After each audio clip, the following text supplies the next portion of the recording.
But Praveen Swami, let me get you in here.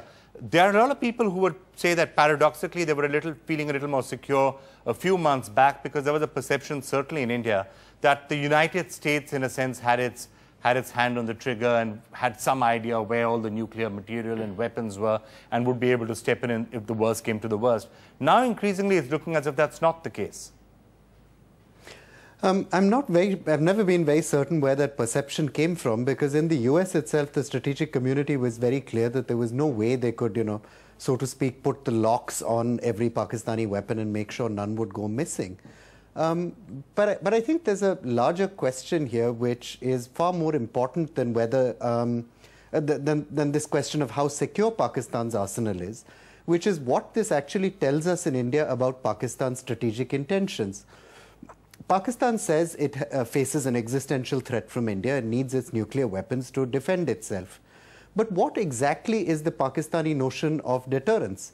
Why does it need this rapidly expanding arsenal? India was deterred in the 2002 war, in the 2002 crisis from launching a war, in 1999 from expanding a war, ad nauseum with much smaller arsenals. Why does Pakistan want these ever-growing numbers of lighter, better nuclear weapons? What does this tell us about Pakistan's actual concerns and actual intentions? And there are a number of extremely worrisome questions that come out of it. As you know, there are right now negotiations going on for a global fissile material cut-off treaty, which will cap the world's stockpiles. Pakistan has been resisting that.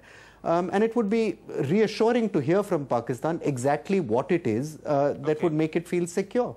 This is starting off an absolutely insane. Do you want to respond to that? Because as Praveen says, India was probably deterred with 10 nuclear weapons, 20 nuclear weapons. Why does Pakistan feel it needs, thousands and thousands of tons of nuclear material and 100, 200, 300 warheads?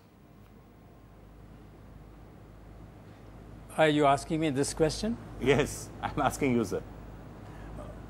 Oh, well, I think it's very clear, because Pakistan thinks that the fissile material treaty will probably come into vogue very soon, and there is a lot of international pressure for a cut-off treaty to be concluded, and Pakistan has been placed at a great disadvantage because of the Indo-US strategic deal, in which India has been given a free hand to sort of divert its civilian its weapons program to have as much as it wants as far as the fissile material is concerned. So it doesn't want to be placed at a disadvantage, and it thinks that it has limited time, and it is during this limited time it must build up so that it has a reasonable stock. This is at least how I see it, the logic being developed within Pakistan establishment.